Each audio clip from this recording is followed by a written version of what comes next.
Hello, hello. How is everyone? And welcome back to Fem Tarot for another live. And this topic has been everyone, when I asked you here on the community tab and on Instagram, what would you like us to talk about for the next live? And a lot of you wanted to talk about soul connections and karmic relationships and karmic bonds, pretty much.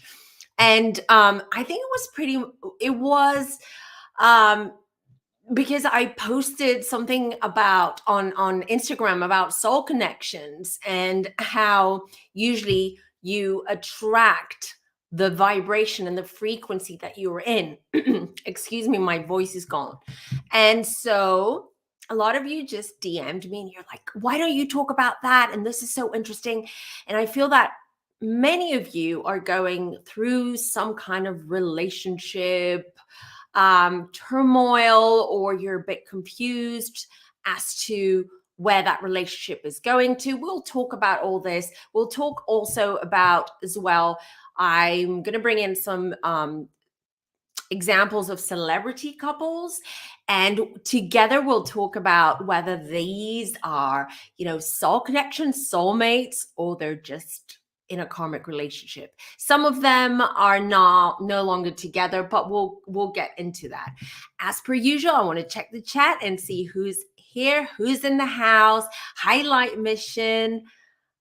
You made it. You made it. Yeah, this topic is a hot topic. Ooh, that was mine. Hi, Joey. How are you? Hey, Kate.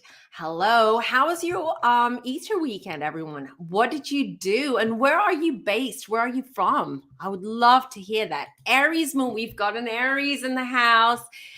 Yeah, I'm so happy you caught the live as well. How is everyone? How are you all doing? I mean, we did have a full moon in Libra, so there was a lot of kerfuffle there around the full moon, and I would love to hear how it was for you. Hi, Audrey, and welcome. Grab some snacks, grab a drink, grab whatever you want, so we can start this really fascinating topic for everyone. It is, because we've all experienced a relationship which was either a soul connection or it was karmic. So in our life, we all have, pretty much. Maybe some of you are not aware of that, but we'll get into it in a minute as soon as more people are in the chat. Hi, Mylene. Yeah, Miami. Ooh, nice. Oh, it's nice and warm there. It's been cold and wet here, but luckily spring is coming back tomorrow. So the weather's going to be warmer and nicer. So I can't wait. Hey, Joey, you're in Aries too. Well, it is your birth month, right? No, hold on. It is, yeah, for a few more days. Hey, Brit, Aquarius. Yes, Team Aquarius is in the house. So many aquas. Love it. Oh, nice. I'm really happy. Did you spend Easter with family? Did you go on a trip? Good morning, Francesca. How are you doing? And of course, Mocha is here. How are you? It's winter in Australia now, right? What's weather like?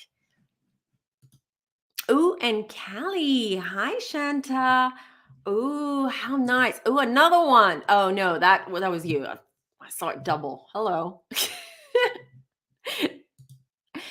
Yes, thank you, Mocha. Please like the video, guys. It really helps the algorithm and it helps the channel. It helps me. And also, if you are new here and you're just subscribing, also don't forget to hit the bell, because without the bell, you won't get any notifications of any new videos that I'm uploading. Oh, hey, it's been a while, Fran. Yes, thank you. How was yours? Cold already. Oh, I'm sorry to hear that. Yeah, well, it is wintertime over there, right? Roni's here. Hi. Oh, guys, it's so nice to see you. I missed you. I've been away for 10 days. If you if you don't know already, I got the big C. I got the bug. Yes, I did. I got it from my son. My kids were sick. I was sick. It was fun times, right? Being sick with the C bug and having to take care of my kids. Oh, that was a challenge, to say the least. Right, let's see. Ooh, nice New England. You know, it's on my bucket list. I want to go to New England for sure. And I might be. So, guys, this is a thought that I'm having. So, let's see how things are going with the pandemic and everything going around. But I will be taking a trip to the US soon, hopefully within 2022. And I would love to meet with you. I would love to meet with you, and we can have readings in person as well. So, I'm going to plan something. I also want to talk to my friend Kempire and see if he wants to join too. It's not going to be a tour or anything. I just want to come to the US and just visit different places and my favorite places and visit friends and family that are in the US. And of course, I would love to meet you guys. But putting it out there, I'm just setting that intention. Let's see. Erica's in the house. Gemini, Erica. Hi, my darling. How are you? How's the weather in Texas, Erica? An angel ornament brought me two crystals, one with green swirls and another red. So definitely your angels, your guardian angels or your guides are trying to tell you something, and with green swirls and another red. So it seems to me that you need, either you've been through some kind of health issue or you're going through some kind of health issue, and then want to show you that you need healing and protection to protect your health. I also feel with that dream that maybe also relationship. What's up with that? Jesus is in the house as well. I couldn't say that. Jesus is there. Hello, hearts back to you too. Care Bear, hello and welcome. Oh, guys, I really did miss you. It just cheers me up to see you. I know it's you, Francis. I know I haven't seen you in a while in the lives, but I've missed you. Let's see, so I think we've got a lot in the chat. Oh, more people are coming in. Wet snow. Oh no. But it should start getting warmer there in Canada too, as well, right? I mean, I know April showers. April is always like a weird month regarding weather, but May's around the corner. May's around the corner. It's going to get warmer for at least for this hemisphere, the top, the I can't even speak anymore. Like the top hemisphere, it's going to get warmer now. But unfortunately, for the southern hemisphere, it's getting colder. Weather's beautiful in Texas, minus the allergy. Oh yeah. I'm along with the sea bug. I had my allergies. They were just flaring up. It was just fun, right? Hey, another Leo. We have a Leo in the house. Hi. Good. Right, guys. Shall we start? Right. I'm not going to see the chat for a while because I've got all my, I've got my cards and everything here. So let's talk about the difference between soul connections, soulmates, and karmic relationships. I'm pretty sure, and please drop it down in the chat, that most of us, or most of you watching right now this the show, this live, have had some kind of karmic relationship. We've all been through it. Some of us were able to come out of it intact in a way, and others came out of it very run down, very beaten up, let's just say, psychologically and emotionally, because that's what karmic relationships do. And I want to start with this beautiful quote. Well, it's not even a quote, but this pretty much sums up what Soul Connections is. So we attract at whatever frequency we're currently vibrating on. And this doesn't just apply for soul connections. This applies for everything in our life. So we attract anything that we the like again, let me rephrase that. Sorry about that. I got distracted. Someone's outside my door. So again, we attract at whatever frequency we are currently vibrating on. This is also the way that we manifest. That's why I always tell and remind people that you've got to elevate that frequency. You've got to raise those vibes if you want to start manifesting, whether it is money, a job, the love of your life, a house, regardless of what it is, it's the same thing. And that's exactly what applies with soul connections and karmic relationships too.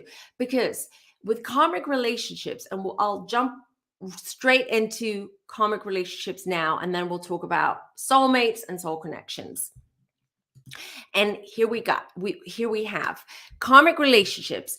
So pretty much it's a relationship that it's very, very intense. Okay.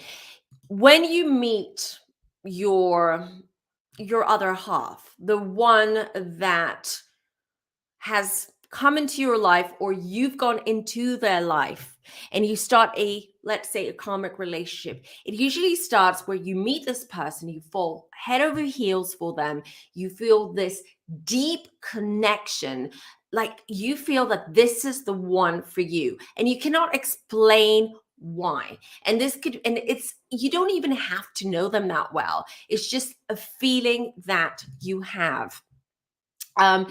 It's usually an instant connection in a karmic relationship, and for whatever reason, you feel magnetically drawn to the other person.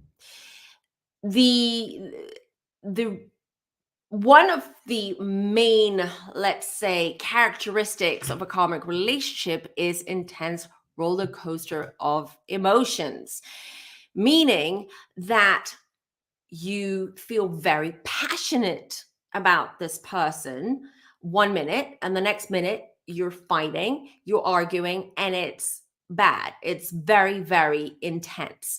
Everything in this relationship is intense: communication, love making, arguing, everything.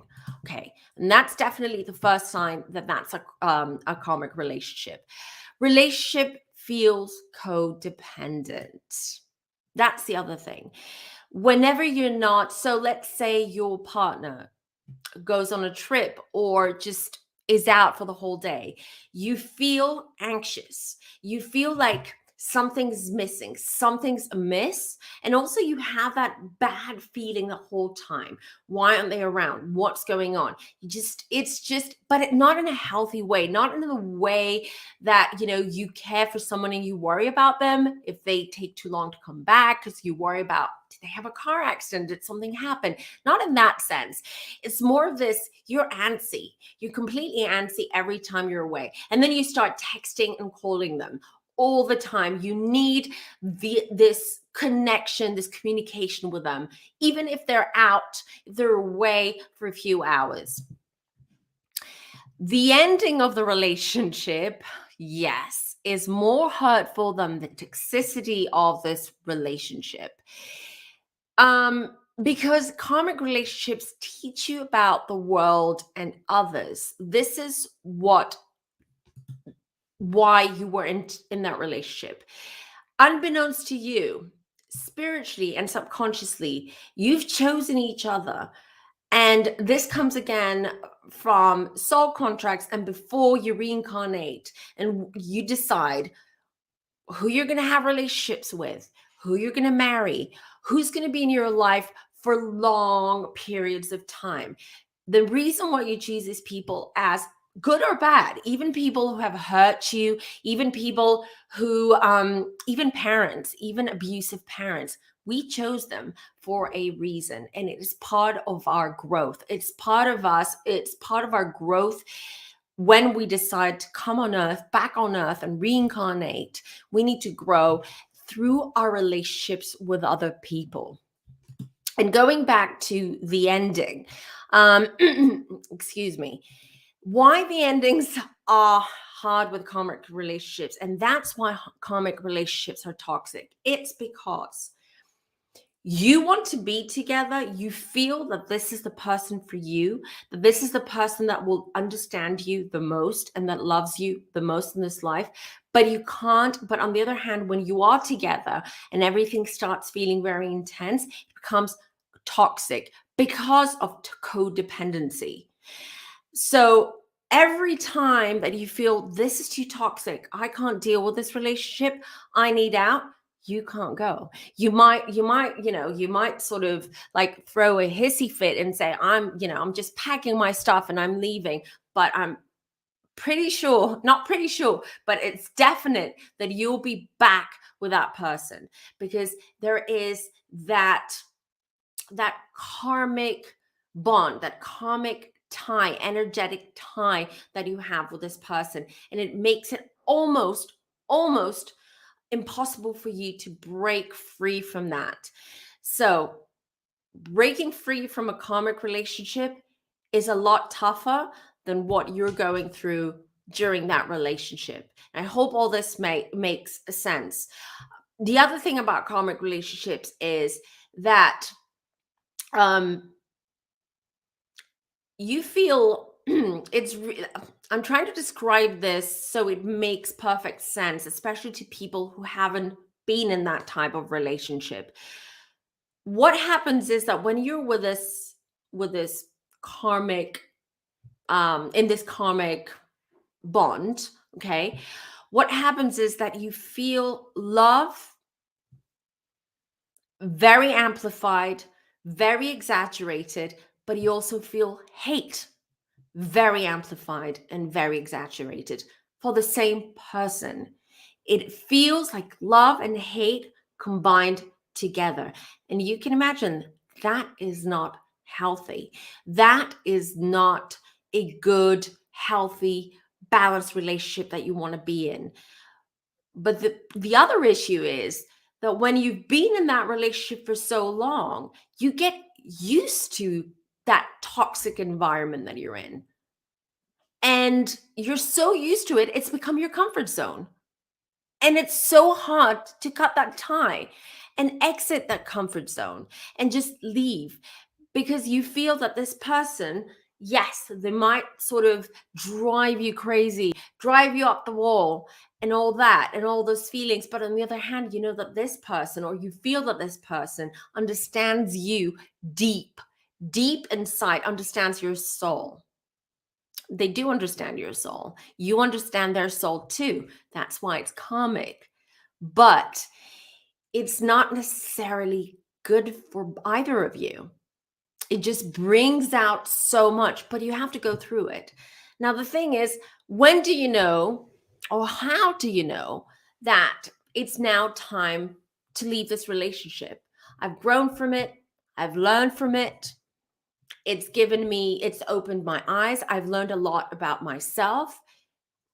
How do I know, or when do I know it's time to go? You will know. You will know because the moments that come in that you have feeling that you need to leave this relationship are a lot more intense and a lot more than those moments that you say, I really want to be with this person. I love this person. I can't live with this person. It's not the case. You can live without this person. Basically, you don't need a partner. You don't need anyone to live. And I'm putting in air quotes. You just don't. You just need people around you. You need to build relationships because, as I said before, this is how you will grow from it. You will learn. It's part of your journey. It's part of getting to know you at your core. And also another thing about karmic relationships, they do teach you how to love yourself after you've left the relationship. They do. Because you realize that being with a person like that, you didn't love yourself. You loved them, but not yourself. So that's very different to soul mates and soul connections. And we'll get to that in a minute. I just want to check the chat really quickly and just catch up with you guys. Let's see what everyone's saying. I always kept oh, I'm so sorry. I'm so sorry to hear that. But I'm glad you made it too. Yeah, we were sick too. So it's the season. Tis the season, right? So I'm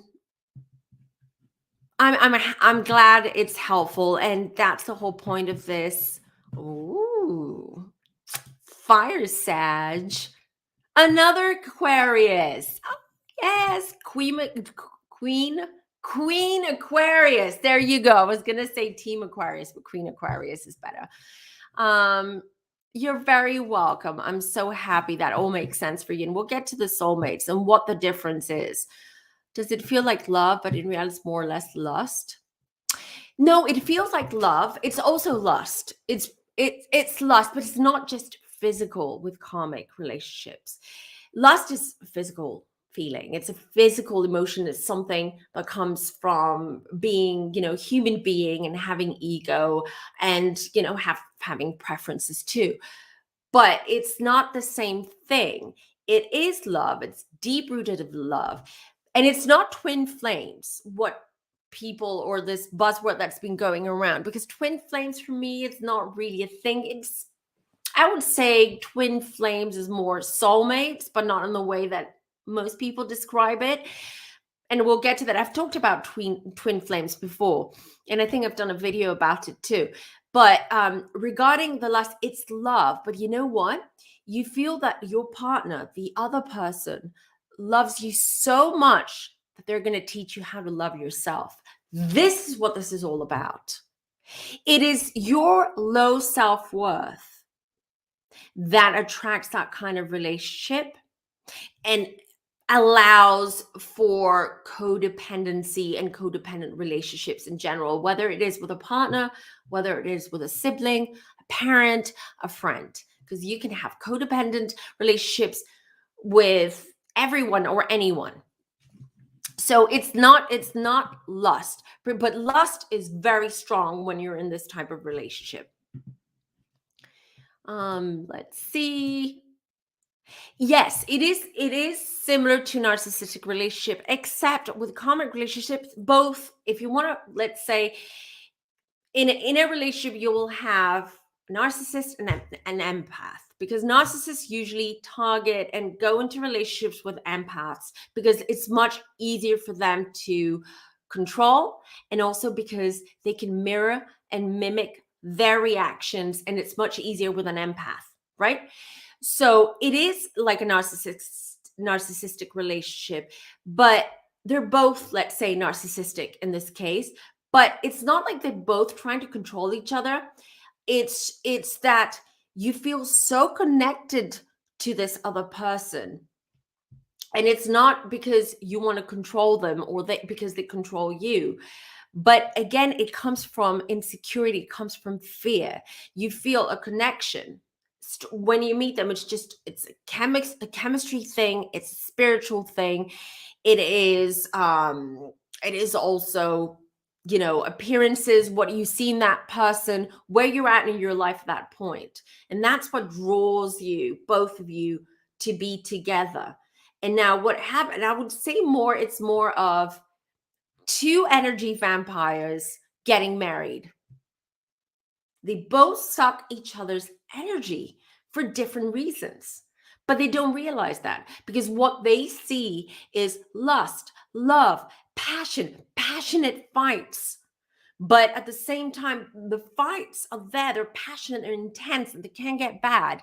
But the good times are just as intense and good, that you're like, I'll deal with the bad stuff because the good times are so good and we're so connected when we're good that, yeah, I'll stay in this relationship because I'm never going to find someone like that. Wrong. Yay! Oh, Aquas. So happy. Hello, Gabrielle. You made it. You made it. Did you have uni today? Oh, I'm so happy that all the families are here. All the families are here. So let's get back to to soulmates and soul related, because I want us to talk about the differences. So soul connections, what are the signs? So great mutual respect. So with karmic relationships, in the beginning it seems like you both have mutual respect for each other, but pretty early on you realize that you don't. Okay, with soulmates everything is toned down pretty much. These intense feelings, this lust, the passion, all that is much more toned down, and it feels more comfortable. It feels like you're at home. Instant feeling of familiarity, as I said, like that you know that you've known that person. You look at them, deep in their eyes, and you feel, oh, I feel like I know you, or I've known you before, maybe from a past life. That's a soulmate. Someone that it's like you don't need to know them that well, but you feel like you know them. You feel like you know them very, very well. And you feel at ease and at peace around them and with them. Intuitive about each other. I'm sure some of you have had relationships, or you're still in a relationship with someone where you communicate just using your mind, telepathy. Yeah, you just like, or you finish each other's sentences, or you look at them and you know exactly what's going on through their mind. That is a soul connection. You're connected despite all the noise from all the noise that is around us, which is the world that we live in, our life, everything that's going on. You can still connect with them on a very deep soul level. Deep, profound feelings. Unlike karmic relationships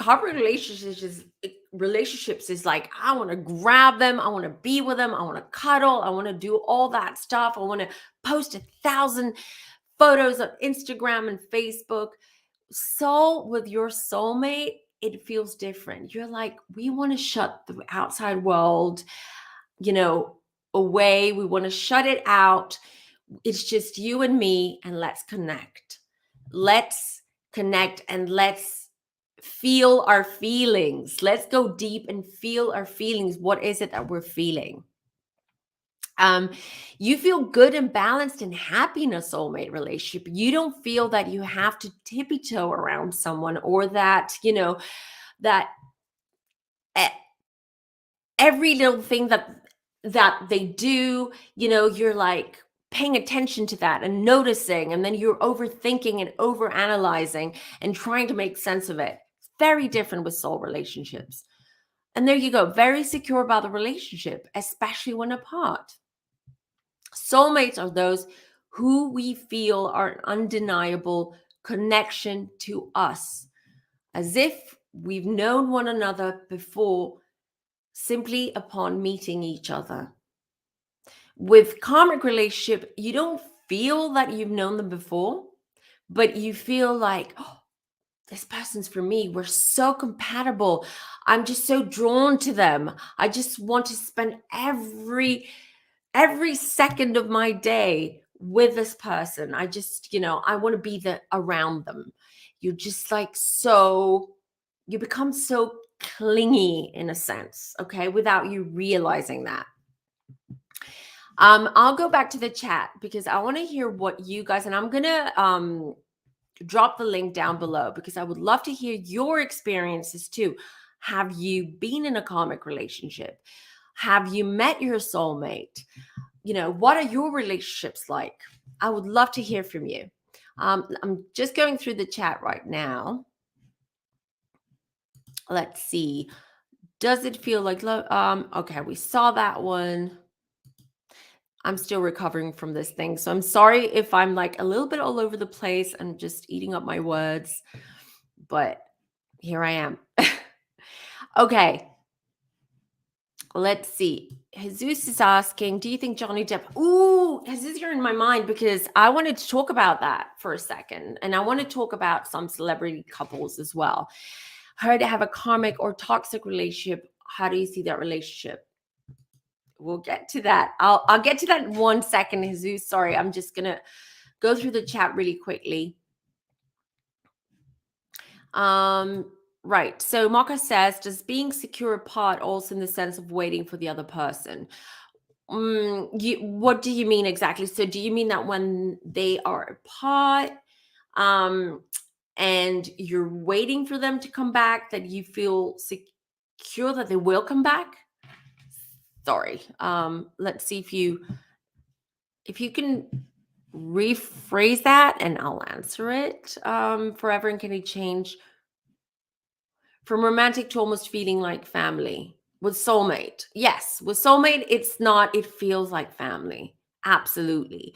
And the soulmate connection is forever, but it doesn't necessarily mean that the relationship is going to last forever.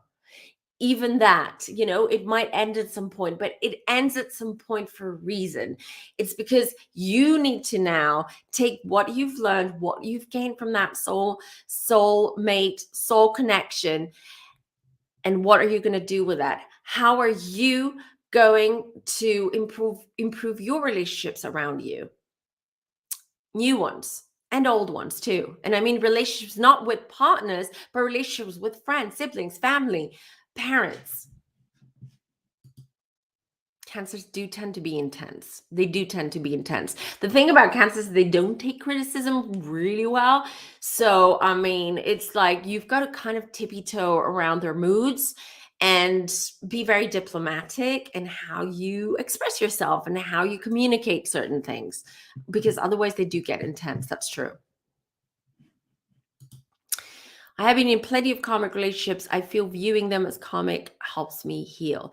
The thing is, you don't realize you're in a karmic relationship until you manage to break free, as I said, until you're out of it. And it might even take several years for you to sort of, you know, get rid, sort of ditch that energy and that intensity that you've had in that karmic relationship.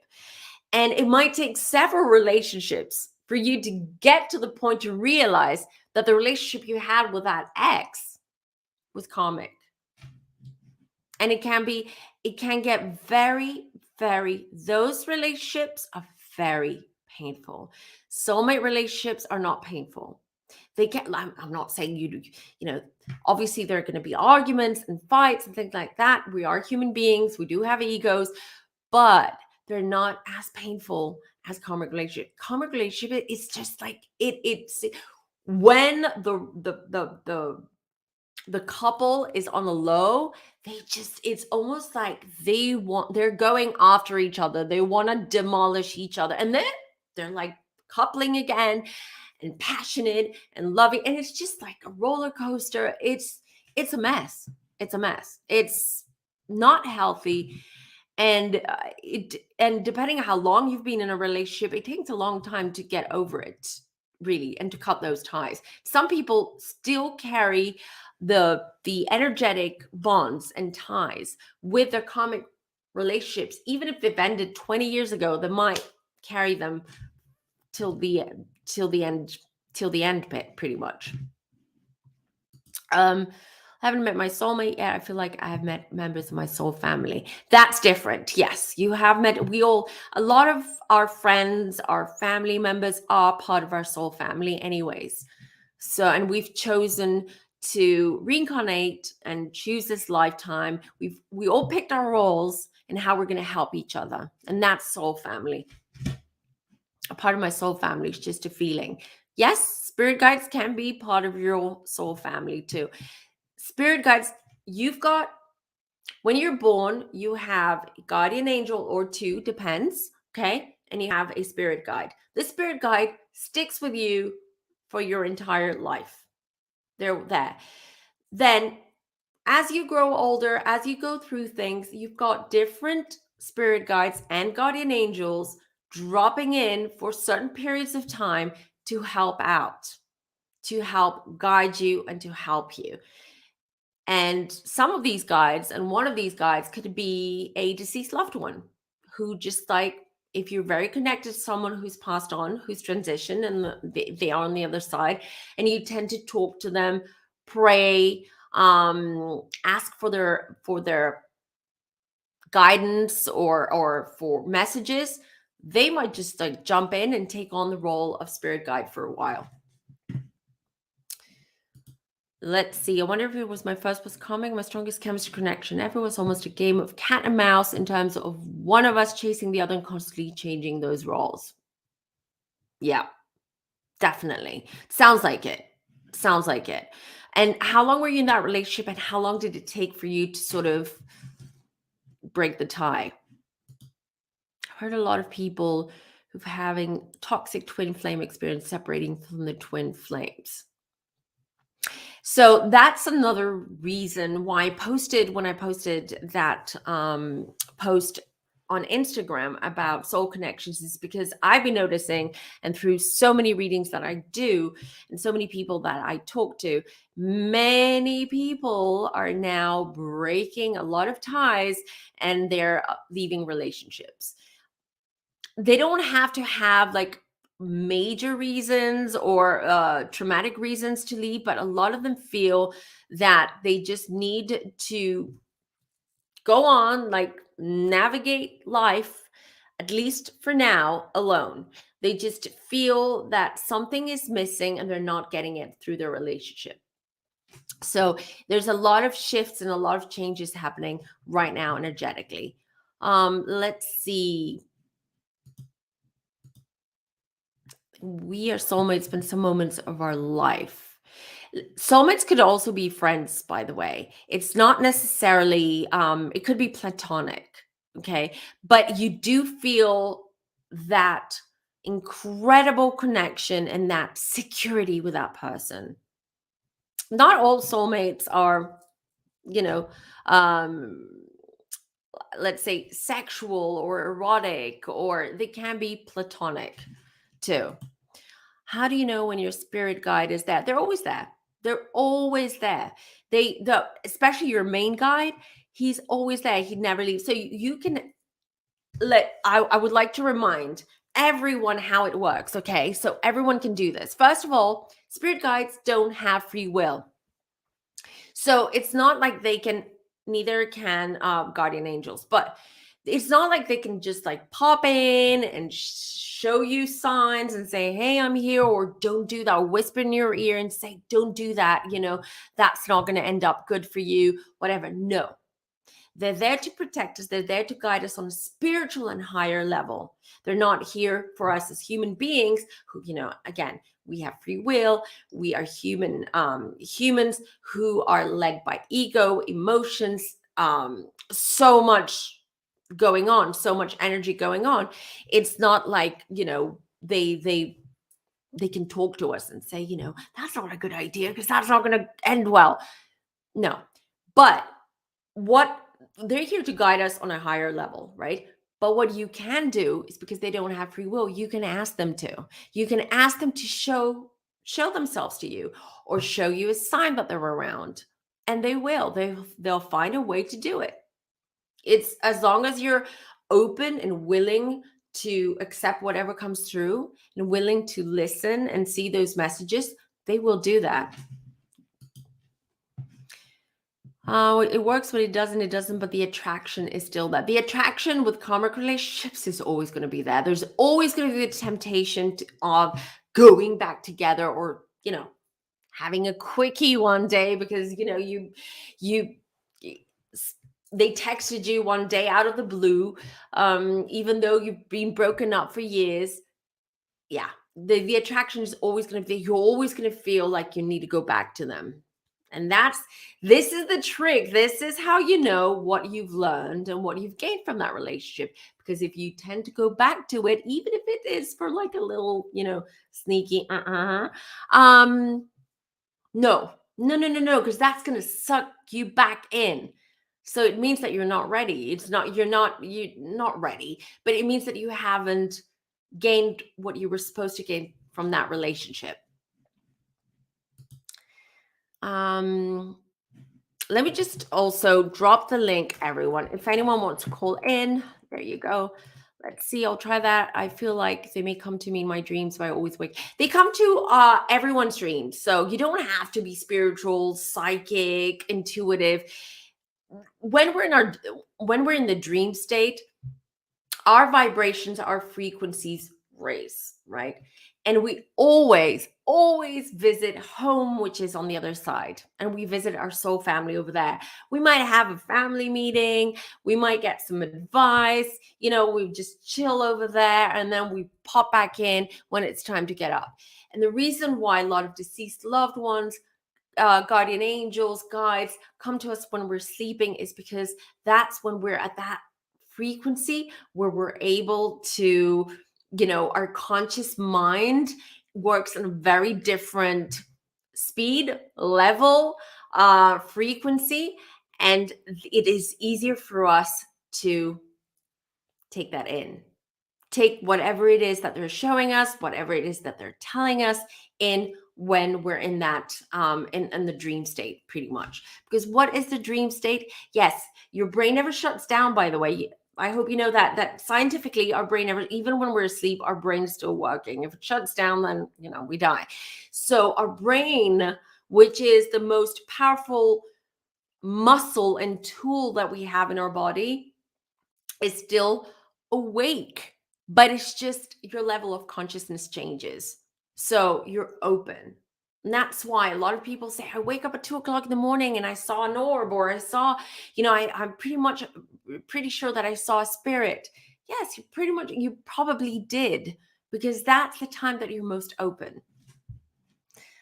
So let me see. I'm going to bring in some callers, and then we'll talk about the celebrities, and we'll talk about Johnny Depp and Amber Heard. I have been following the case, and we will be talking about this a little bit more on Thursday. I'll be doing another live. I'm bringing a guest. His name is RJ Allen.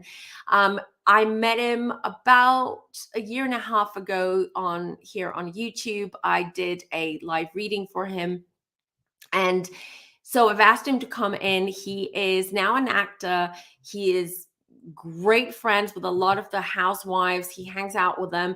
So I said, and he's into astrology too. He's very spiritual. So I said, come on, let's have fun. Let's talk about pop culture, and let's talk about astrology, but also what's been going on in, and with our favorite celebrities and in pop culture. Right. So, Mocha, I'm bringing you on. Hi. Hello. Oh, yeah, can you hear me?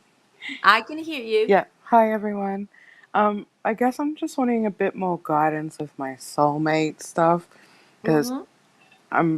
I'm pretty sure I'm on track, but I don't know, I guess I'm feeling a bit lost. All right. So you are in a relationship? No, I'm not, Oh, you're not. yeah, I'm pretty sure, I understand who my soulmate is. It's just waiting for them to catch up to where I am Oh, God. Yeah. in Got life. it. Yeah. Mm-hmm. Because I don't want to be with anybody else, but I don't feel that. But I'm happy being on my own as well. I don't feel the need to go out and get a partner, because I just know this is going to happen. Mm-hmm. And that's why they haven't showed up. Yeah, because I know they're still sorting out their own stuff. And you're sorting out your stuff, because if you feel right now, I'm fine on my own, I'm feeling okay. If I meet my soulmate, then I'm open. Of course I'm going to go into a Yeah, because relationship with I'm them. ready.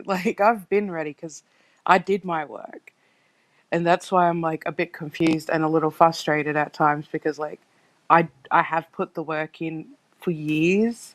Mm-hmm. So knowing that they're here and they're and even more so, I know them personally, like Mm-hmm. we're friends, we're family. Mm-hmm. So yeah, it's just confusing to me, because I'm like, am I reading what I'm reading right? If that makes sense. It is. And I was urged to pull a card for you. And by the way, before we end the live, I just wanted to say something to everyone watching. I've been getting a lot of messages from my guides, and it's for some of you out there, some of you watching now, whether you're watching now live or on the replay. So, and I will get to that towards the end. So don't go away, don't go anywhere, because there might be a message for you. Right. So, whoop. Okay, this one wanted to pop out. Pop out. Mystic healer, healing energy flows through you. You know why? And that's what I felt. You're still working on your spiritual side. You're still Yeah. working on you. Yeah, And the the spiritual thing stuff's is, been hard. it's Uh, been sorry, hard I and feel like I'm you're gonna cry. oh, Um, Mocha. no, I it's know, just I know it's yeah, it's just really hard because like, and for me being an Indigenous person, like my my spirituality is so deep rooted in my culture, and I don't always feel like I have people to ask, I and like I know. know I do, but there's a lot of it that I have to do on my own, and it's been so difficult because people around me don't necessarily understand that it's just what I was put here to do. It's not something that I can change. It's like me being black. I can't change that. I'm happy with being black anyway. And it's the same with this gift. I'm happy to have it because it helps other people. But not having people around me who understand just how, and you know, how draining it is, and how exhausting it can be to like help others, but you still get immense joy from doing it. It comes Yeah. with a price. It comes with a price, unfortunately. It is a blessing, like being a light worker and being a healer. It is a blessing, but it's also a little bit of a curse in a sense. But I don't like using that word. But in the sense of what you're saying, because you feel very isolated and Oh, you I'm don't. extremely isolated. So Mm, like it's even worse because like I am always isolated. I'm always on my own. So it is a lot, and I'm so spiritually and emotionally and mentally ahead of people around me in my day-to-day life that it's even frustrating I know, but because you. it can't like it's like I can't translate what what I need to for them to understand me as a person. Mhm. You're putting too much energy in trying to make people understand you and accept you. Don't, as a light worker, we're not here to be accepted by people. We're here to spread the spiritual word and to enlighten people and to empower people in any way that we can. We have everyone has to find. I found a way. I did it on YouTube. I started it off on YouTube. That was my way. I said, fine, a lot of like, for instance, my dad, he's not spiritual whatsoever. He's not religious either, even though he's Catholic, but that's beside the point. But you know what? He feels very uncomfortable with what I do. He doesn't talk about it. He's not supportive of it. And I took and that was one of the main reasons why my 20s I blocked my abilities. I completely blocked everything out.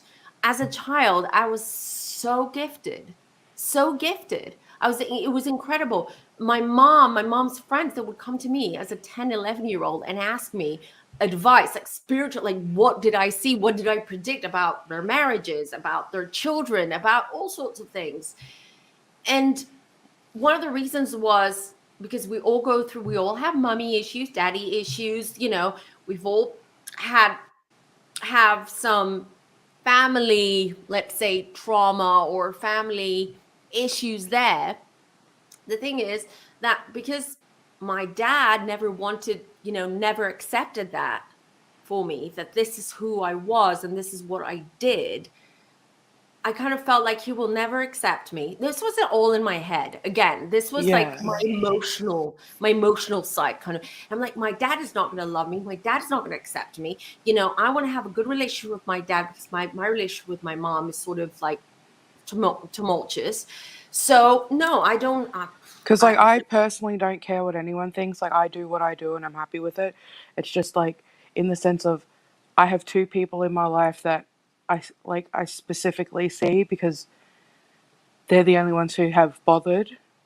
And one person has kind of just dropped away for no specific reason.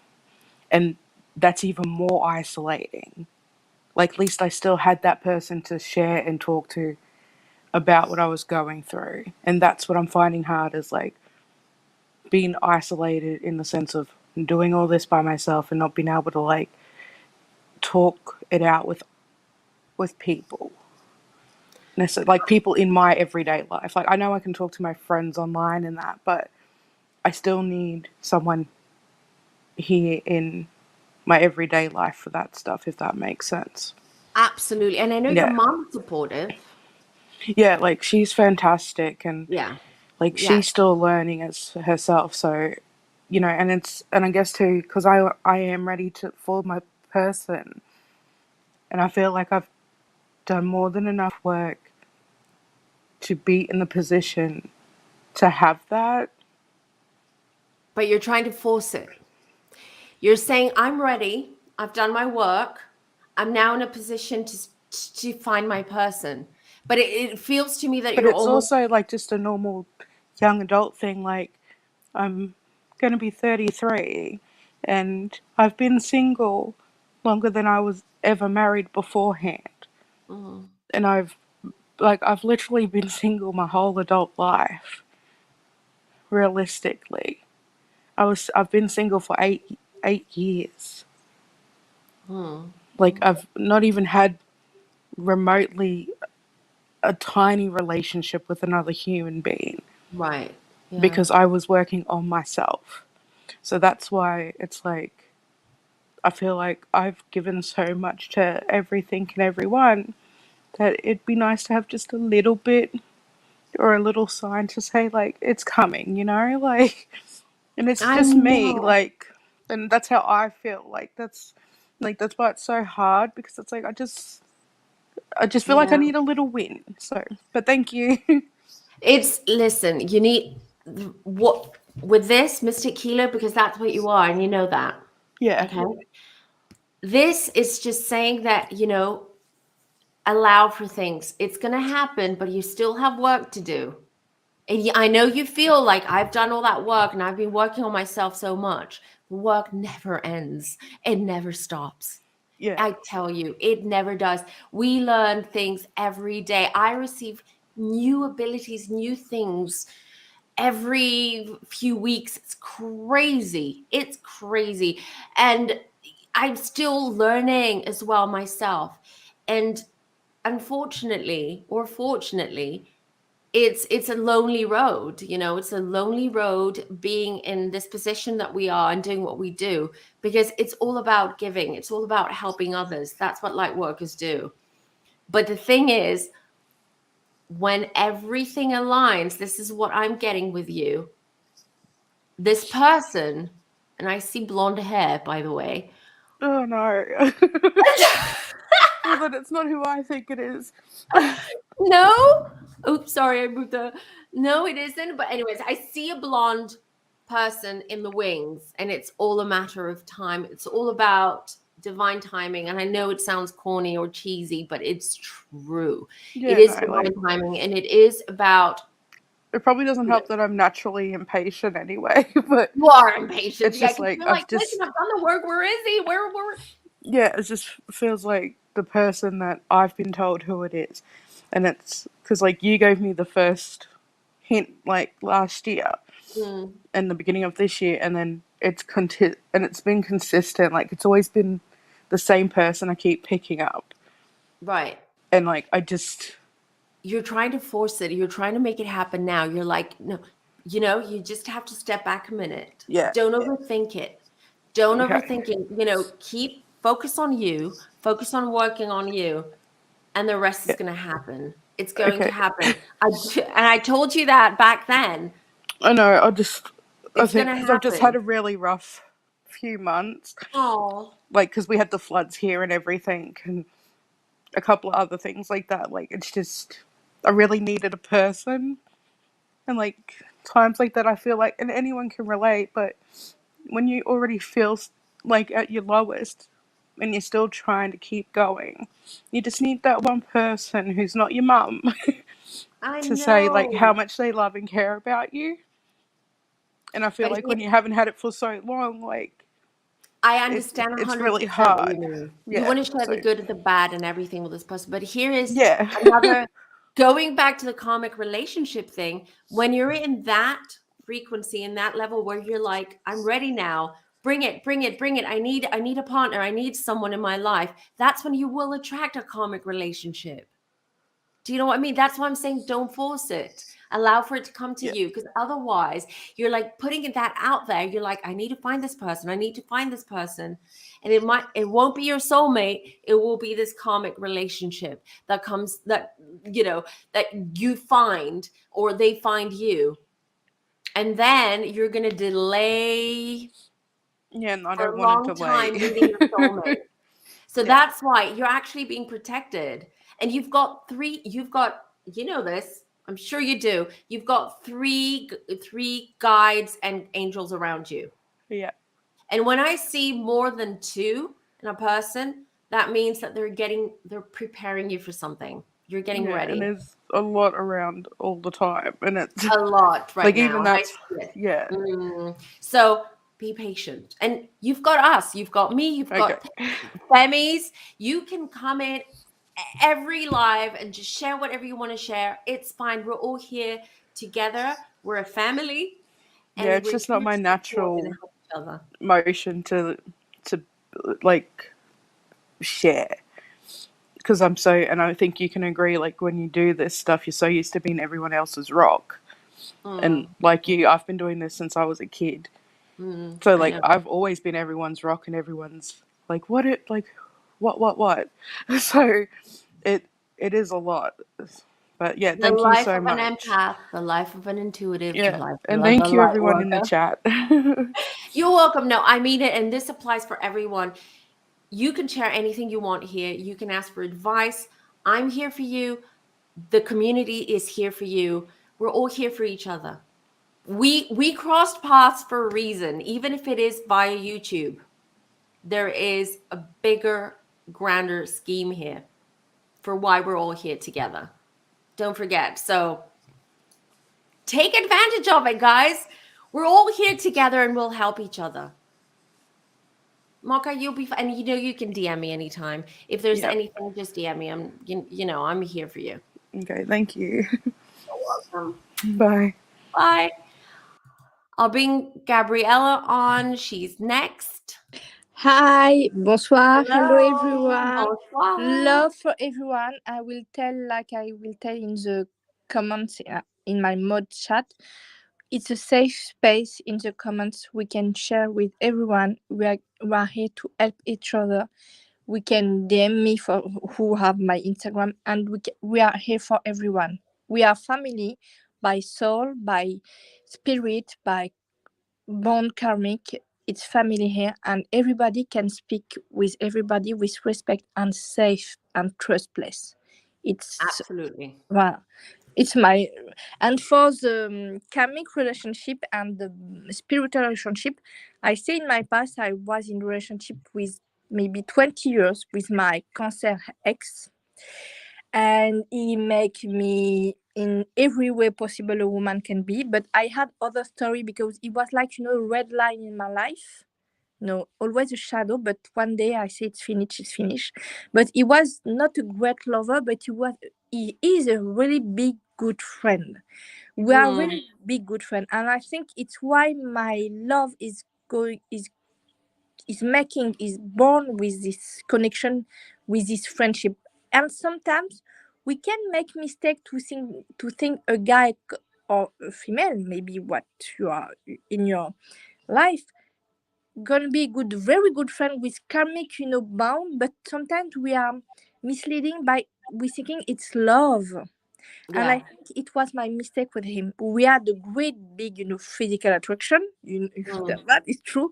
But I think we are maybe much better big friends karmically, maybe born friends. And now for the love, I will tell, I don't have anyone for the moment. It's very flirty thing, but I will work on myself to have the good person coming to my life and to be the good person for my future good person. And yes, I have someone in my eye. I want this guy. I do everything to have this guy because I think it's a good one. And the first thing I do now, it's working on me. to have the place for me before to have someone come to me. And I think it's very important because I don't feel lonely because I'm 30 years old. I don't feel lonely, but I don't have any kids. I don't have any husband, but I have friends, but I have me first. And I think we must, everyone, for the first thing, love yourself to love Absolutely. someone else. It's just a thing. And treat yourself with respect and empathy like you want someone to treat you. If you don't have love for you, how the world and the universe give you the good energy to have the love of your life? Treat you like the significant other you want, the pattern you want, treat you in the future. Be respectful, take care of your body, of your health, of your mental health, spiritual health. And for the example, my apartment was a mess. What I do everything, home staging in my home. I do cleaning, reorganizing. I do, the really, material thing to have the possibility to have someone in my life. The simple thing gonna be the one step to have the good in your life. It's, like they say in the law of attraction, the vibration. Did you have a good vibration with you? Do you have the vibration with someone else? Do you have this energy around you? Do you have this positivity is gonna with your body, with your energy? I remember I had friends. I really loved her, but when she come in every place, she has, this bad energy. It is very multifarious energy. And Yeah. she said, I don't know why people hate me. But you don't treat your trauma. You want to have someone in your life, you must to treat your trauma. You must to make your shadow working. And I think everything you said is very true, Natalie. You must to work on yourself. And it's the first thing to have a good love life in the future. Treat you with respect, treat your trauma, do your shadow work, elevate yourself to have the good person, the good soulmate, because we are already a bad soulmate, a bad karmic relationship. We know we are always this guy is coming in our life. It's very, souffre, it's a fire, the guy, but it's not good for us. And we know, oh girl, it's depend or anything in the world, but it's depend. But we do have self-respect for us, and it's very true what you say what's coming. But for love, maybe it's coming or not, I don't know. But I have a hope, but I don't know. I let the life give me love. You said it so well. Well said. Very well said. Absolutely. I agree with you. Loving yourself is the most important thing, and healing. You can't move on to a next relationship or the next step in your life without healing first. You're blocked. You're blocked. Your energy is blocked. Everything is blocked. And so many people stay in that blocked space for years and years, and they don't realize it's because they haven't done the work. The shadow work, as you said, the healing. And another thing I'm going to say, and then I'm going to bring on Duck Duck Goose, like that, because they're waiting backstage. But another thing I'm going to say, a lot of couples and relationships are now breaking and they're splitting up, and there is a reason for this, because you're going to see that with the ascension that's going on and with these energetic collective shift that's going on, why relationships are splitting up? Because now they're gonna go find their soulmates. They're gonna go, all these people are gonna be free and they're gonna go find their people. So that's why I said to Mark as well, wait, don't be impatient. There is a grand scheme, there's a bigger plan out there, applies for everyone. I You're was gonna see it. Yes, I see one thing with Miss Anjada and Ben Affleck and Gilo. We will talk about them. I've got a Yes, list I ready see for the you to video talk of about. the Yes, second we'll part talk of about them. Gilo and Yeah. Ben Affleck, and I would say, I'm sorry for her. She was very nice girl, and always she doesn't have the good man. Maybe I hope, we pray, but we know it's gonna be allegedly in good hand. We hope, but I call people like J-Lo, it's not the best way to call them, but like a black hole, meaning that it's like they are so they like they can't stay single. But when they're single, they're so open because they want to be loved and they want to be appreciated, and they want to have companionship, that they're so open that they just suck in anyone. So she's vulnerable to narcissists, Ben Affleck. And yes, he does. I'm not saying he's a narcissist, but he does have narcissistic traits. And we'll talk about it. Oh, yes. But Gabrielle, let me drop you and bring Duck Goose, because I will they're let you. been waiting. Sorry about that. Okay, bye everyone. Bye, I've been the thank you. mod chat. Bye. Duck, hope you're ready. Hi, can you hear me? Yes, I can hear you. Awesome. I guess I was in the chat, and one thing I was remembering is I used to, not so much anymore in the last like 6 months, but I used to have very vivid dreams of who I believe is my soulmate, to where I would see parts of them, but I never saw directly their face. But it was more of a feeling of like, oh, this is a possibility, or this is this person. And like, it almost felt like that person was also in a dream. Like we could see each other in a dream. I don't know how to describe it, but I didn't know if that could, have you heard of that experience? Yes, of course. We meet other people in the dream state, other people on earth, other people that, even when we don't know strangers, how many times have people have had dreams where we've had vivid dreams, feels real, some things feel familiar in the dream, and you are with someone, or you meet with someone, or someone's in the dream with you that you don't recognize, but they feel like familiar. They feel like you've known them. That's because you're connecting energetically and through the higher realms with someone else, and they're connecting with you. They had the same dream with you. They met you there. It's the same way how we connect, and we have that connection with deceased loved ones too, where they come in our dream. It's the same, pretty much the same thing. And the thing is, one thing I would like to clarify is that it could have been a soulmate, or a future soulmate, the person that you saw, but it could also be someone who was your soulmate in a past life. And he is part of your soul cycle, and either they've reincarnated and they live in a different city, different country, different whatever, but you're never going to meet in this lifetime. You're never going to be connected, but you're still connecting through the higher realms, or they're still on the other side, and that's the way where you meet. Yeah. I wonder too, with the karmic relationships too, like, do you have any way that's helpful for letting some of that stuff go? Because it feels like in my mind, when I have free space, I feel that person there, but I don't know if you have any practices as far as just being able to let that die. Okay, so you were in a relationship like that, so that's what you're saying, right? And but you still feel that energy, or you and I can tap into it so quickly, or like, and like if I allow myself to open up to it, then it comes in either like a dream or just memories, or I become fixated. It kind of can spiral easily, but I want to not do that. So that means they've leached onto your energy. Okay, they've leached onto your energy, and they're not cutting the tie. You've cut the tie. Okay, you've cut that energy cord. You're like, I'm done, but they've leached on. So that's why you get those.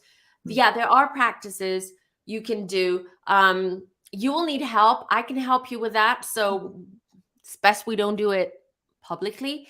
So there is a way where I can, you go in a meditative state, and I say a blessing, and then using visualization, I'm able to pinpoint where the cord is. So it could be, the cord could come from your crown. It could be from your navel. It could be from anywhere, right? Or your heart as well. It could be straight connected to your heart. And then I pinpoint where that is, and then I just weed it out. Nice. I just weed it out. And then I just give you a little sort of mantra that you say every day. You take 5 minutes where you meditate. You don't have to go deep meditation. Meditation for me is just taking time to sit in a quiet corner in in a private room where you just quieten your mind, and for 5 minutes you close your eyes and you just allow for that energy to flow through you and for your guides to communicate with you. That's what meditation is. You don't have to do the whole Om Shanti Om, because I realize that a lot of people have a hard time doing that. So and then I just give you a little mantra that you read every day when you do your 5-minute meditation, is just to get that energy flowing around you to heal. I then shield you.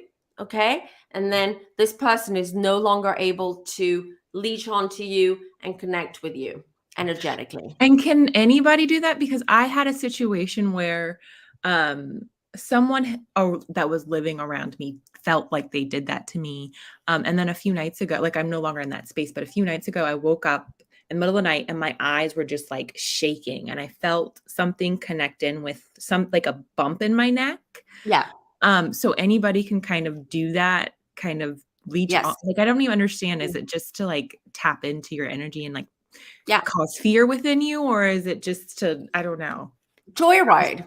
It's a lot of people who are low frequency, low vibing people that are going through so much, but they don't have the means or the tools or the knowledge on how to heal. And what they do is they joyride through your energy. So even if you don't know them, even if you go to the grocery market, grocery shop, and I don't know, there's someone in there, they look at you, they stare at you, you stare at them back, you sort of feel a little bit weird about it, and then you feel a certain kind of way. Sorry? That's how it started. Exactly. I noticed that stare. I was like, wow, this person's very. Yeah. So they joyride. Yeah. They joyride, right? Because they see something in you, or they feel something in you subconsciously, not that this is not conscious. They don't realize that they're doing that. And then they joyride your energy. Wow. And what happens is you feel drained. You get all these psychosomatic, things exhausted, and they feel good because they're grabbing pretty much your energy. Yeah. So you can use that technique, what I just described before, with everyone and anyone. And it's good for everyone to do this once in a while. You just close your eyes, you meditate, you light up a white candle, always. If you've got some smudge yourself, okay? Smudge all over your body, around your body. And then just close your eyes and try to feel, where is that energy coming from? Where is it attached? It takes practice.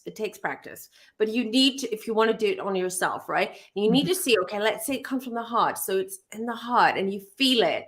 So then you close your eyes and you actually see with your third eye, the energy flowing away from you. Okay. It's like a tunnel, like a clear tunnel, and you can see that white energy just flowing away from you. So you're like, okay, I got it. Now, how do I get rid of it? I need to pull it out. I need to cut it or pull it out. The best way, when I mean cut, I don't mean literally cut. Usually it's just pulling it out, weeding it out from its roots rather than cutting. You can visualize a pair of big scissors and say, I'm just cutting this cord, and now it's cut. And then you visualize like a shield around you so they can't reattach to you.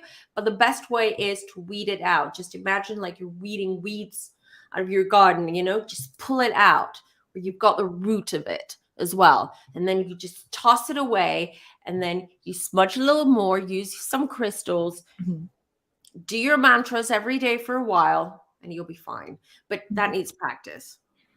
But everyone can do it. Definitely feels like there's some dark, heavy energies just around and in people. And it's so hard it feels like a psychic attack almost so often. It feels like I need to be doing like carrying my crystals, sleeping with them. I just have noticed that definitely. Are you an empath? You're an empath, aren't you? Yes. Unfortunately, empaths, you're the target. Like all of us, all empaths are targets to people, narcissists, people, energy vampires, people who want to attach onto our energy. Unfortunately, that's it. That's why it's paramount that we protect and shield our energy, not just with crystals is a great way of doing it, but also just visual every time you step out of your door, or when you're about to go to a public or crowded place, for instance, or be around people that you don't know that well.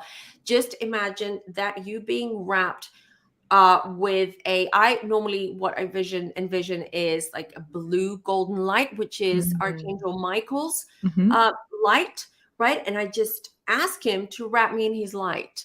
And then I just literally visualize a shield, like that I've got a shield around me and no one can touch me. No energy can come in unless I ask for it to come in. It's pretty simple. Everything, we've got so much power. It's simple, and try it and you'll see the difference. I definitely will. Thank you so much, Natalie. You're welcome. Bye. Thanks for calling. Right. I've been trying to get backstage. I get there, but I can't get the audio to quit the echo. That's because your tabs are open. So if you're watching this, so just close your YouTube tab and then it should work. It shouldn't echo. There you go. Gabrielle also says that she may need to ask her guides to help her. Definitely. But okay, so I want to talk a little bit because I hope Jesus is still around, because he wanted to ask about this couple. Hold on. Johnny Depp and Amber Heard. And I'm pretty sure everyone knows what's been going on. This is the second court that they're going to. They went to court in the UK as well. But this is not about talking about their, DV issues and all that. But I want to talk about this relationship because this is a typical, well, obviously, here we have Amber Heard is the narcissist in this case, okay, the handler. And Johnny Depp, unfortunately, is the empath. But this, aside from that, this is a typical karmic relationship. The way those two met, the way that this relationship, everything, that they got married within a year or a year and a half, if I'm not mistaken. Just so much whirlwind. And then straight off the bat, I think it was just the first year that was the honeymoon period. And then it was just tumultuous and it became violent and everything that. So that's a typical karmic relationship. And see, they're trying to get away from each other. So they're split and they're no longer together and everything. They're trying to get apart from each other, but they still have unfinished business, regardless of the legal stuff that's been going on and all that. There's still, if you looked at, was it yesterday or was it today? I've just lost track of days lately. But if you've seen scenes from that courtroom, because they're both in the same courtroom, you will notice that Amber Heard is staring at him. She's giving him the stare of death, which means that she's still connected to him. She's still sucked onto him, leashed onto him.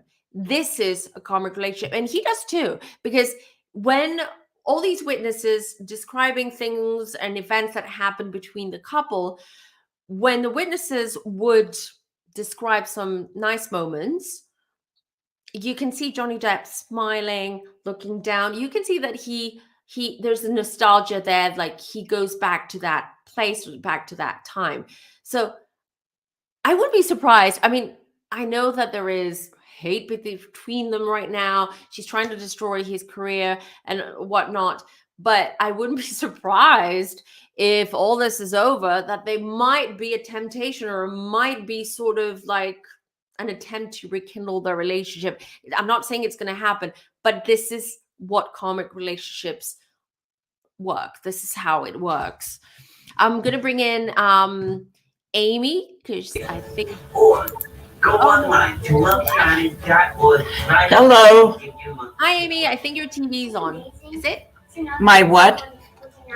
Your TV is something in the background. Oh, sure. Let me. It was you. And Amy, I love that warrior empath.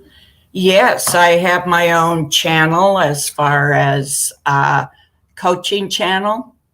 All right. For those who have been through the throes of narcissistic abuse and how to get out of it. And it's quite tricky. Please tell us, shed some light. Well, it is with you, the way you have been speaking about karmic ties. It sounds to me like a narcissistic relationship where, and of course, being an empath, that they are always able to hit on and talk up, and we are so forgiving, we're so loving, we think we can fix them, and it doesn't ring true to us that these people really don't care. They don't care about us. All they want is our energy, our light, and go on to the next one, but always keeping that particular empath target right in their harem. And they want to move on to the next one when they're ready. When they're done. Exactly. Not when you want to. Exactly. They're experts at ghosting. You'll never get a breakup with them. They won't say we're done. They just go away. And then they start a smear campaign, which is very toxic. And they come on to people as love bombing. Oh, yeah. And they put that person, especially an empath, right up on a pedestal, and only to knock them down in about 2-3 months. And from then on, it's manipulation, it's gaslighting, and you don't know what your own mind is telling you. Right. And because you're an empath, you want to stay there. You're going to fix this. And you know how to fix this because you keep putting yourself right into their shoes. But you don't know that they're a narcissist and they actually want to hurt you. Sorry to interrupt, but that's a good point about when you said that they put you on they love bomb you, they put you on a pedestal for a while. So that's a honeymoon period. And the reason, and it works pretty much similar with the karmic relationship, because a karmic relationship pretty much like putting two narcissists together and then saying, okay, live together, have a relationship together. You're now one. It's a disaster. And the reason why they do it, why narcissists do it, it's like a drug. Exactly. They get you addicted to the drug of love and attention and affection, and then they take it slowly away from you, so you keep needing more. So I'm going to be a good girl or a good boy, pay attention to me, look at me. I do everything that you want. Give me more of that love. Give me love on me. Right. Same with karmic relationship, except it's not just one doing it, it's both. So imagine that. Oh, gosh, because it comes to a point where you just can't give enough. Yeah. And it can get dangerous. It can get dangerous with narcissists. Yes. I mean, the saying is a narcissist is not physically violent until they are. So you have no idea when they can snap or if they'll snap. And that's one of the dangerous parts of it. And I'm 67 now. I come from a family where my father is a narcissist. And he's 94 now. He'll be 95 soon. And I'm here as his caregiver. We have separate apartments in a senior citizens apartment building, but he's got his and I have mine, because otherwise I would not be able to survive any of it. And it's so I attract more narcissists. I was my dad's scapegoat. I'm always the scapegoat. And there's so many roles that those of us will play in narcissistic relationships. But I just found out that, 2.5 years ago, when the man I was dating for 3.5 years, he had pulled all these games before. And it was always, come here, go away, come here, go away. And I decided to come here. Well, and then I went away. I packed up.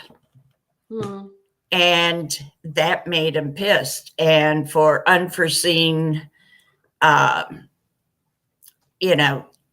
things that happened along this road trip to my new location came up. And I had a trailer that my car could not pull with all my belongings. So out of the blue, he calls. He wants to come get me, drive 1,000 miles to come get me, only to bring me back and to chew me up and spit me out and start up with a neighbor down the hall from me. And also anybody out there, if you start hearing rumors about yourself, that someone is saying you're crazy, you don't know what's going on, they tell you a lie about reality, make sure you run, because they love to tell you that you're crazy. And another thing that narcissists can do is manipulate a person into attempting suicide. Some people have completed it because of the narcissistic relationship, because they just suck everything from you, your soul and everything. You don't remember who you are. You become something different. You become the shell of yourself, pretty much. Yes. Which is what happens in karmic relationships. So it's really interesting how you describe how a narcissist sort of works and how they are in a relationship, what they want out of it. Because if we take the one narcissist, and we put two of them together, they pretty much, it's the same way. They both try. There is attraction, obviously, and there is connection, but they both try to, they love bomb each other for a reason, and then they would try to take it back, and then the other one is, so it's like two peas in a pod pretty much, but bringing out the worst in each other in that karmic relationship. Exactly. Just like Amber Heard and Johnny Depp. Exactly. And that's what's going on in that relationship. And she is manipulating, and she's, she started off with the smear campaign in the beginning, and, with this lawsuit and everything. And two narcissists together will destroy each other, because they will come at each other so hard. When the smear campaign happened for me, and it took about a year, he was, coming by my apartment, knocking on walls, and telling everybody how crazy I am, how whacked out, and so controlling and clingy. They basically deflect, and they're telling others what they have done to you, but they're just reversing the roles. It's a power play. It is. And that's what narcissists want, is control. And look at this one. So I was going through photos of Johnny Depp. We're bringing this as an example. I've got more examples. I was, trying to pick a picture for today, and not even one of Johnny Depp, of Johnny Depp and Amber Heard, when they're together, there's not even one photo of him smiling or looking relaxed. She is. She's doing Exactly. all the, looking like the Sure. puppy love. And that's another indication. That's absolutely another indication of the dynamic of that relationship. Go on. Sorry, I And- just wanted to bring up another couple. Oh, Ta-da! that's a mess. And I hope Will leaves Jada very, very soon. No, He can't. It's a no karmic amount, relationship. but no amount of therapy is going to help him. He has to leave. And by processing what has happened and going no contact with him, with her, and that's the only way he can get his mind back, because it is so manipulated. And if you have a karmic connection, it's going to happen more naturally than it does, to people who were probably total strangers or had no karma between them. And I have an ex-husband, my first husband. I finally figured out he was a narcissist too. Well, he's been married and divorced twice. The third marriage lasted for about 20 years, and then she died. He took up with her best friend, but he always kept in touch with me, and has to. And it's not that he wants me back; it's he wants to brag. And so you can get away from them and get out of the relationship.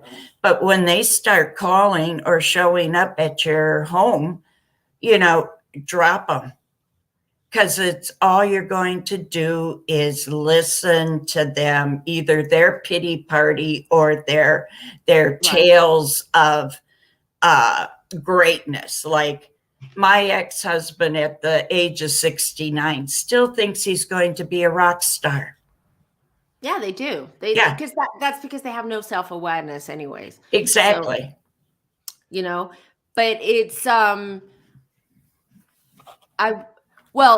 just wanted to bring up, since you're here, Amy, I just wanted to bring up one couple that I don't think is karmic, and I actually think they're soulmates.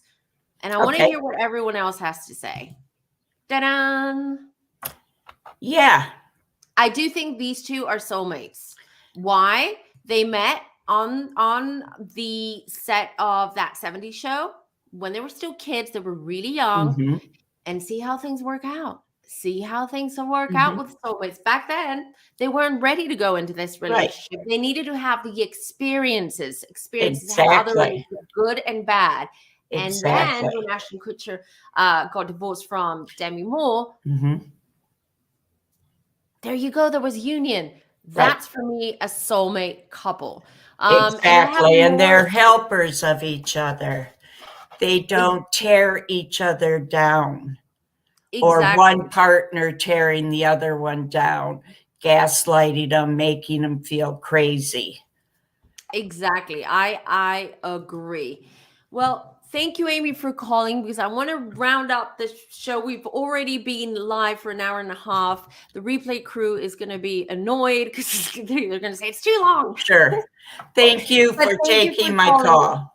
Thank you, Amy, for sharing as well. Thank you.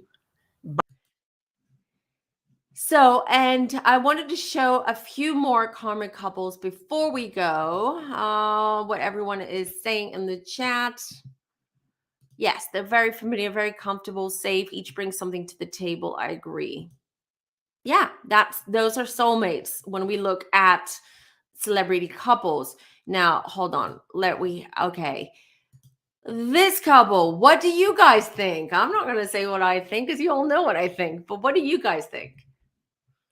The Benefer 2.0. Do you think they're soulmates and that's why there is a 2.0 and the rekindling?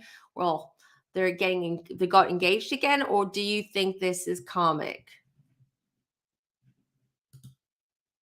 Sean Penn with anyone is karmic.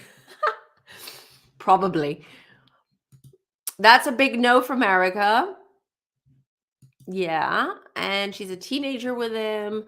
Soulmates. Care says soulmates.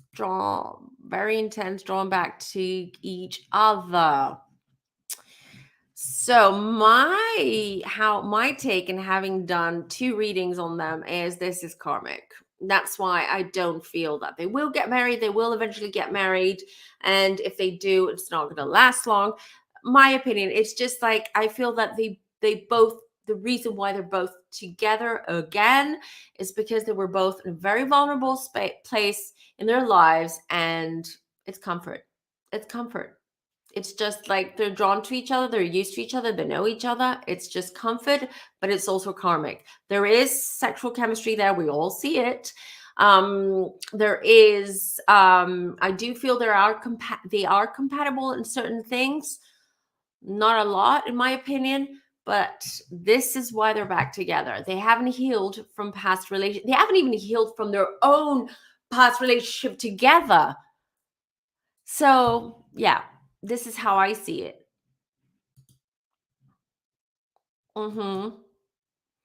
They're seed warmers.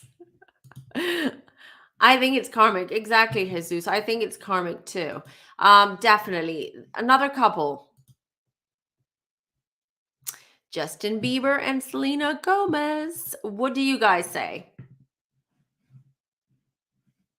Let's see. They keep doing pap scrolls. Yeah, the benefit. They keep doing that. It's very strange. I tell you, just I don't buy it.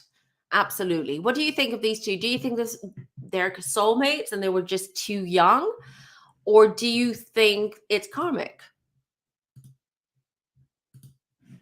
Puppy love, Chantel says. Puppy love, soulmates. They were definitely they were kids. Karmic. That soulmates but bad for each other. I agree with Jesus. I think they are soulmates. They have like in past life they were together. They were a couple. This is what I pick up for them. Definitely it all happened too soon, i.e. they were too young, puppy love, too immature. They were all, but both of them, they had to, I feel they had to struggle a little bit with fame and with reaching fame and money and all that. But they are bad soulmates. They are. The thing is, here's a prediction I'm going to throw out there because I've been feeling it for a while. I did with Campfire reading on Justin Bieber actually. And I wouldn't have passed it if in like 10, 20, 30 years time, they get back together again. Yeah. I wouldn't be surprised at all because that's what happened with soulmates. Maybe in their 40s, maybe a bit later. I feel it's going to be a bit later. So that when they're sort of in their 50s, maybe. But Leo DiCaprio, yeah, we said we're going to do that. Campfire and I need to sort out a date because we want to do the Andy Cohen reading. We were supposed to do it today, but he was busy. So we will be doing it hopefully this week at some point. Right, and let me bring a few more and then, this one. What do you guys think? Courtney Love and Kurt Cobain. I want to do a reading on Kurt Cobain, by the way. I want to do it channeling. I've been feeling it for 2 months now that he's been coming to me, and I definitely want to do a reading. Channel him. Let's see. No, these were for the other couples. So Beyonce reading, that's also on the list. Rihanna, someone said Rihanna, where is it? And ASAP reading, okay, yes ma'am. Soulmate. So what do you think of twin flames, narcissistic love? She spiritually killed him. Do you think she was the narcissist or were they both narcissists? Let's see.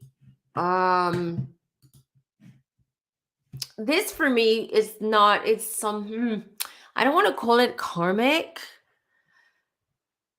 It is karmic in a sense. It is karmic in a sense. And I also feel in a sense, they they decided to come into the life to be a couple when he would pass in transition. I feel he sacrificed himself for a reason. And I do feel it's a sacrifice. I don't mean he unlived himself, because we shouldn't be using the S word on YouTube, otherwise I get flagged. But I do feel that there was a past life contract that they brought into this life, and he was a sacrifice.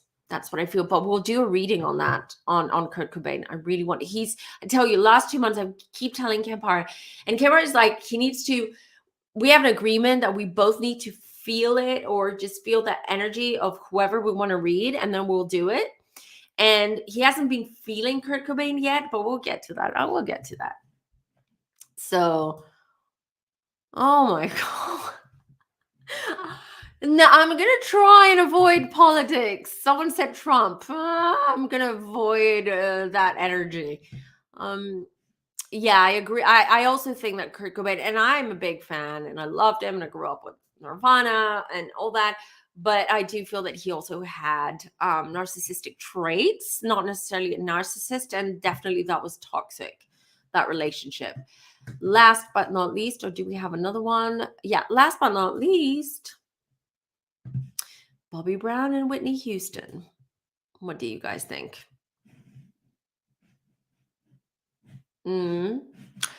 Well, I think we will all agree that it's really weird with Whitney Houston. I do feel that they were soulmates / karmic. So they were both. They were like a fusion of both. This is what I feel with those two. Warrior says karmic. Yeah, karmic. Everyone says karmic. Yeah, I think there's a little bit of both. Definitely mostly karmic. Oh, the hell of gate. So these are prime examples. And you know what? If we go through the celebrity couples list and we go through them, most couples, with the exception, for instance, like Ashton Kutcher and Mila Kunis, like most couples have karmic relationships. They're karmic. And narcissistic, obviously. Closet, so I think he was some sort of comfort of safety for her, maybe fun. Are you talking about Courtney Love and Kurt Cobain? Yeah, I think so. I do think so. I think they're soulmates. They can't live like it's not comic. I do feel they have a soul connection, and they will stay together, definitely.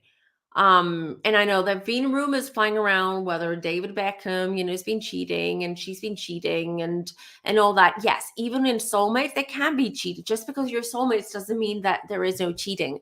Let me remind you, we're human beings with egos and emotions and insecurities. So you may be in a relationship with your soulmate, but you can be naughty because you're trying to fulfill or fill some gaps, or you're trying to fulfill some kind of, not fulfill is the wrong word, but let's say cover for your own trauma and cover for your own insecurities.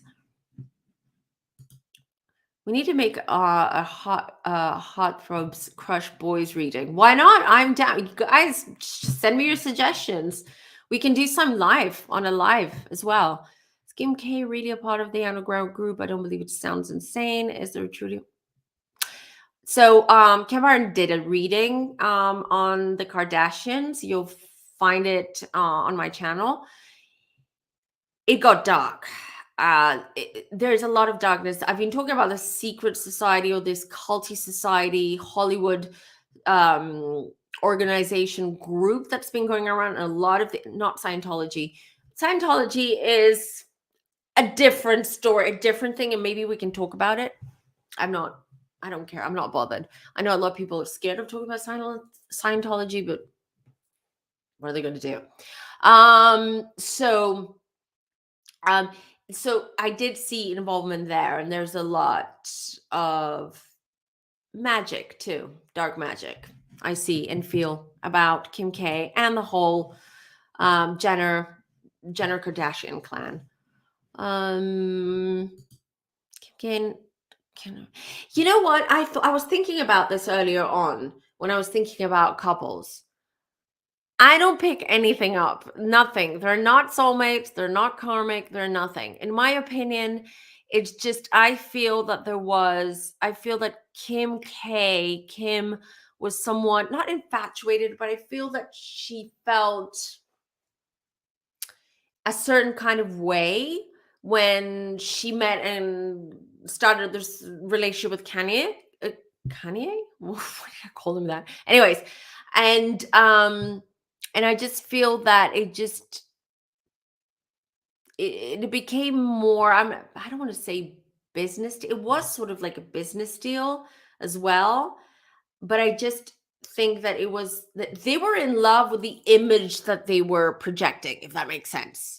They weren't in love with each other. There wasn't a connection there. I just feel that they were in love with how the rest of us saw them. Okay, as this power couple, as this like the attention and the media and everything was on them, and I feel that they were in love with that, with image, rather than with each other. And also, he's got mental health issues that probably have been left untreated for a long time, or he's not taking his medication as he should.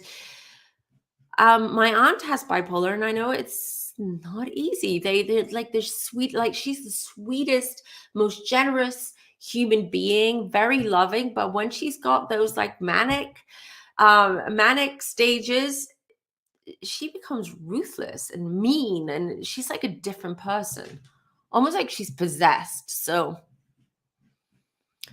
there's a lot going on with them. Let's see. I'm just going to go through your comments, and then I think we'll call it a night. A night for me, a day for you in the US and Canada. Or someone's okay. Kim is superficial, greedy, but I don't think she's an evil person, but I do think that they are involved in this. A lot of these celebrities are involved in this underground secret society, organization, call it what you want, cult, and it's all part of it. If you want to be successful, if you want to be famous, if you want to keep getting, jobs in and sponsors in and the big companies and big films, and you have to be part of that society. And I guess it's a price you have to pay, whether you're good or bad as a person. Right. So let's see. Yes, at least the reading gives me some chill in my skin. Which reading are you talking? Oh, you're talking about like Kim K one, right? Right, everyone. I think we'll just call it a night or a day. We'll wrap it up. We're almost 2 hours in. Thank you, everyone who joined the live. Thank you, families, for being here every time, honestly. And I'm here for you. Just like we told Mocha before, and she knows that we're here for each other. And, whatever you need to ask me, you can DM me, you can email me anytime, reach out, and I'll try to help you as best as I can. For the rest of you who are watching this, please like this video, subscribe, hit the bell, share the video to your friends and peers or anyone who might be interested in these topics and what we talk about in the live. Thank you, everyone, for being here. Don't forget, we're going back live on Thursday with RJ Allen. That's going to be a fun one. Join us then. Lots of love, everyone. Bye.